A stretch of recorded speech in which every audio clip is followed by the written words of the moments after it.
Hello everyone.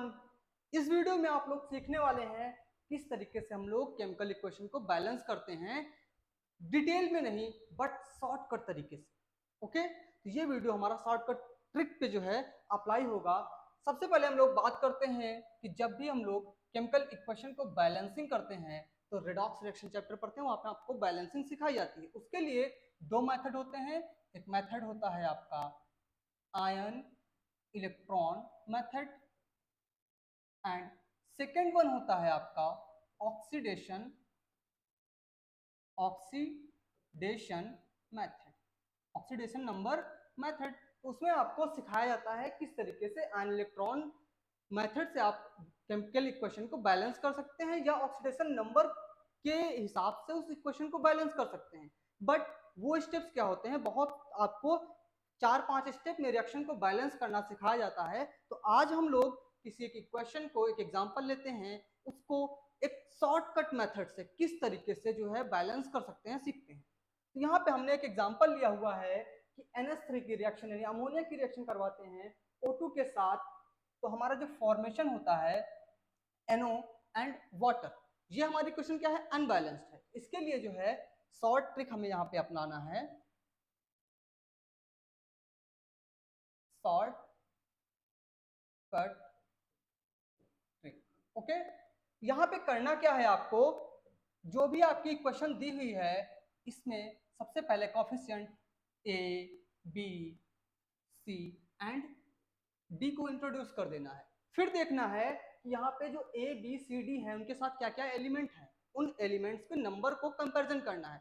सबसे पहले हमें क्या करना है, यहाँ पे दिया हुआ है नाइट्रोजन, और नाइट्रोजन के लिए हमने क्या लिया हुआ है ए। कितने नाइट्रोजन है यहाँ पे, 1 नाइट्रोजन है, यहाँ पे लिख दिया हमने ए।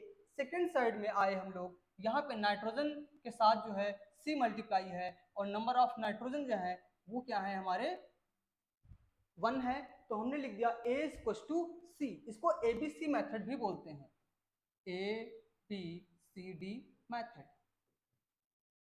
सेकंड है, सेकंड एलिमेंट पे आते हैं, यहाँ पे हमारा है हाइड्रोजन। हाइड्रोजन है यहाँ पे 3, तो इसको मल्टीप्लाई कर लेंगे 3a। एंड सेकंड साइड में आते हैं, यहाँ पे हाइड्रोजन है हमारे 2, तो हो जाएगा 2d, 3a equal to 2d। Then हमारे पास बचा क्या इस इक्वेशन में, ऑक्सीजन। ऑक्सीजन के लिए क्या करेंगे यहाँ पे, ऑक्सीजन, इसके लिए यहाँ पे 2 ऑक्सीजन है, तो हो जाएगा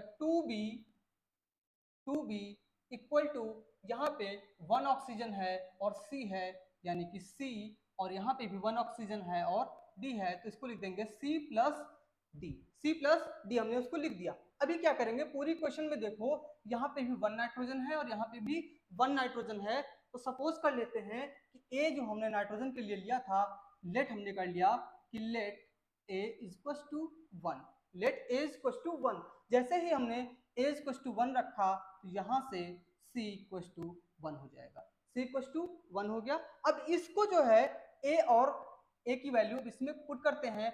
जैसे ही a की वैल्यू पुट करेंगे 3 इंटू 1 इक्वल टू 2d, तो यहाँ से तो वैल्यू निकल के आएगी d इक्वल टू हो जाएगा 3/2। अब इन वैल्यूज को उठा के इसमें पुट कर देते हैं, तो क्या होगा 2b इक्वल टू, c के लिए 1 निकाला हमने एंड d के लिए 3/2, तो हो गया यहाँ से 5/2 equal to 2b। Then b equal to हो जाएगा 5/4। देन b इक्वल टू हो गया 5/4। यहाँ से हमने निकाल लिया a की वैल्यू, c की वैल्यू, d की वैल्यू एंड b की वैल्यूज। अब यहाँ पे करना क्या है, हमें इस इक्वेशन में इन वैल्यूज को पुट कर देना है। जैसे ही इक्वेशन में वैल्यूज को पुट करेंगे तो इक्वेशन हमारी बन जाएगी NH3 प्लस b की वैल्यू है यहाँ पे 5/4 O2, और इससे बन रहा है C। इस इक्वेशन को थोड़ा सा हम इरेज कर लेते हैं अपनी इक्वेशन को लिखने के लिए, तो यहाँ से हो जाएगा, यहाँ पे हमने C की वैल्यू रखनी है, C की वैल्यू 1 है, तो हो जाएगा NO प्लस D की वैल्यू 3/2 एंड H2O।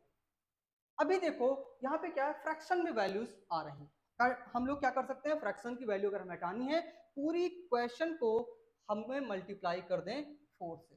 जैसे ही 4 से मल्टीप्लाई करेंगे तो ये इक्वेशन फर्दर जो है कन्वर्ट हो जाएगी, यहाँ पे हो जाएगा 4, यहाँ 4 से 4 कट जाएगा, बचेगा 5 एंड यहाँ पे आ जाएगा 4 और यहाँ पे 4 2 जा यानी 2 बचेगा और 2 इंटू 3 हो जाएगा 6। तो हम यहाँ पे अब ए बी सी की वैल्यूज को यहाँ पे पुट कर देते हैं। तो हमारा जो ए होगा वो ए क्या बनेगा, यहाँ पे आप लोग बताइएगा फटाफट। 4 हो गया, बी जो होगा बी हो जाएगा हमारा 5 एंड देन सी जो है, सी की वैल्यू यहाँ पे जैसे ही सी से मल्टीप्लाई करेंगे सी हो गया हमारा 4 एंड जो डी होगा डी हो जाएगा हमारा 6। यही हमारी बैलेंस इक्वेशन आ गई।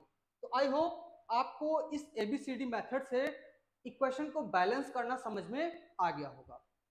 थैंक यू, मिलते हैं आपसे नेक्स्ट वीडियो में एक नए और इंटरेस्टिंग टॉपिक के साथ।